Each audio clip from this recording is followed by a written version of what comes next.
Today, we're shooting a headshot, and I'm going to show you how I use 3 different types of umbrellas to create really flattering light.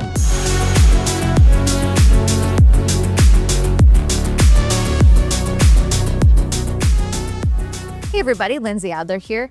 Umbrellas are one of the most underrated modifiers out there. And I think one of the reasons is that people pick up an umbrella early on in their career because they're cheap, they're easy to use, and at that point in the career, you might not know what you're doing with light. And so you associate your bad lighting, your lack of skill with the umbrellas. But guess what? Umbrellas are fantastic and I use them all the time.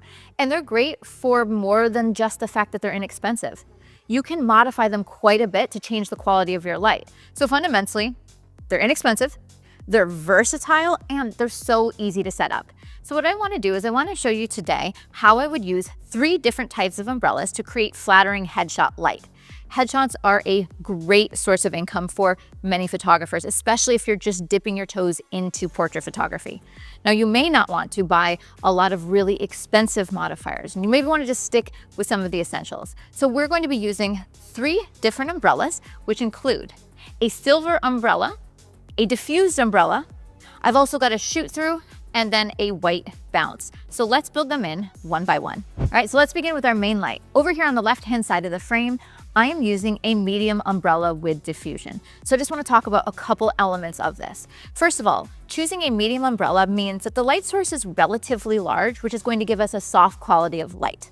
However, it's not a huge extra large umbrella, which may be a little bit difficult if you're shooting in a smaller space or maybe a headshot on location or even in your living room. So I think a medium umbrella is a good size that kind of balances the actual space that it takes up and the quality of light. However, this particular umbrella is silver. And for most portraits, most headshots, I think silver might be a little too hard, just a little too specular on the skin and not quite as flattering. So that's the medium I have. How do I make it a better quality of light? Well, we're going to modify it by adding a diffusion. So this diffusion, sometimes called a sock, is basically the same thing as you'd see in the front of a softbox. We have it over the umbrella, and what it does is it turns it into soft light. So think of this as being similar to like in between a 3 and 4 foot softbox, but it's easy to set up and much less expensive. So we're going to begin there and I'll show you what I'm working with. All right, so let's analyze a couple things that are going on in this shot. It is definitely a soft quality of light. Now, if I only have one light, I think for a headshot, the background is looking a little bit too dark.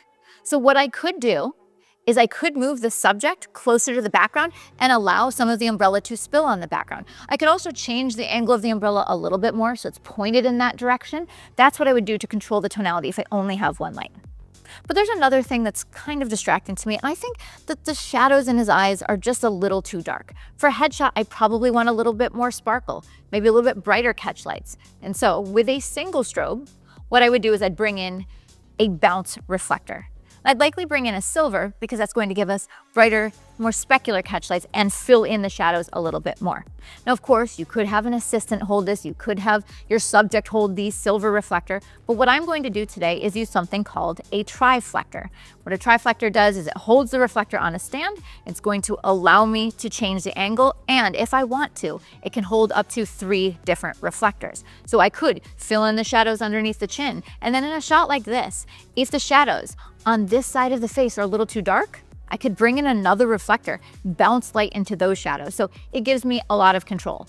But I think for this one, probably all I need is just a little more kick of fill. So let's add that reflector. All right, so adding that reflector made a big difference. There's brighter specular catch lights in the bottom of the eyes, and we're filling in just a little bit more underneath the brow. All right, but I don't just have one light. I'm actually going to use 3 to give me control. And I think 3 is going to give you a lot of versatility with a headshot because not only will you have a main light, but you can have a light to use as a rim or hair light. And then lastly, another light to control the tonality of the background. So in this instance, let's add our hair light as a second light. And you can see it back behind the subject. I have a small white bounce umbrella. Now, if you were setting up a headshot, there are a couple things you could do. Now, the shadow side of the subject's face may be blending in with the background a little bit. I might want a little more definition. So I could put the umbrella lower and just kick a little rim light here. But one of the reasons I wanted to show you this version of the headshot is that we have it boomed out over the subject's head, which is going to create a beautiful hair light. The reason this umbrella is great for that is it's lightweight. It's not a heavy modifier. So if you do want to boom it out, it's going to be easy to do so without a lot of counterweights or really, really big stands.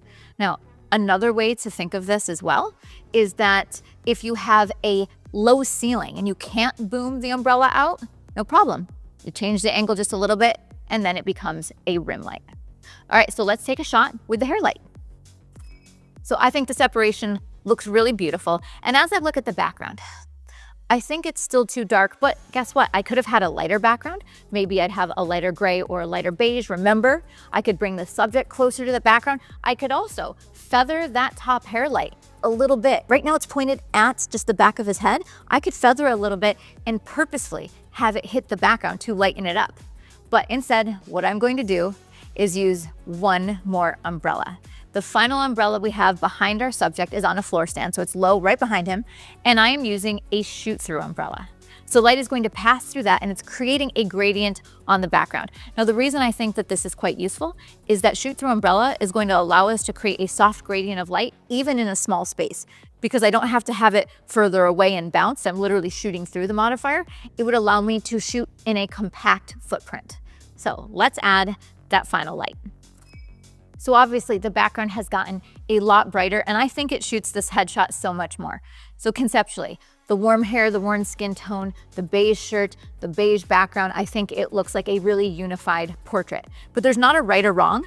I could make the background darker if I want a little bit more pop, make it a little bit moodier, or I could lighten it up if I want it even more high key. But the reason I like having 3 lights so much is I've got that main, I've got the rim or the hair light, and then a background light, and I can control each individually. Now, before we go and get our actual headshot, I want to talk a little bit about the gear that I'm using.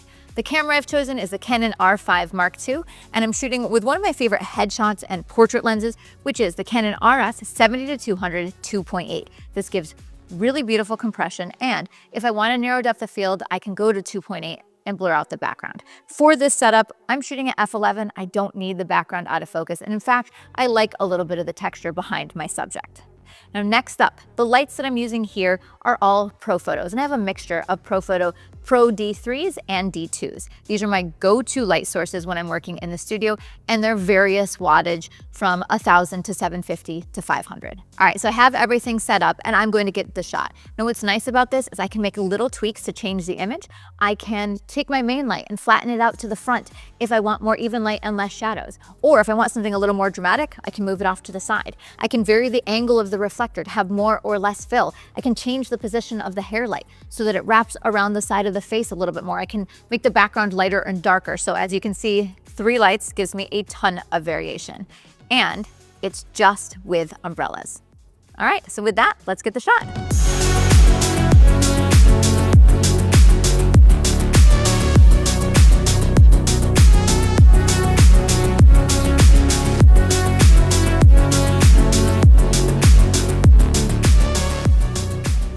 Many photographers do not think of umbrellas when they're thinking about professional portrait modifiers, but guess what? They are fantastic tools. And as you saw here, we can diffuse it to make it soft. We can use a shoot-through to work in a small environment, or we can use the least expensive modifier out there, a small white umbrella, and use that as a rim light. So I really do think that umbrellas are one of the most underutilized and underappreciated modifiers out there. It's all about how you use it. So if you want to see the gear used to make these portraits, be sure to check out the links in the description below. And of course, if you're going to pick up some of those umbrellas, visit Adorama.com. See you next time, guys.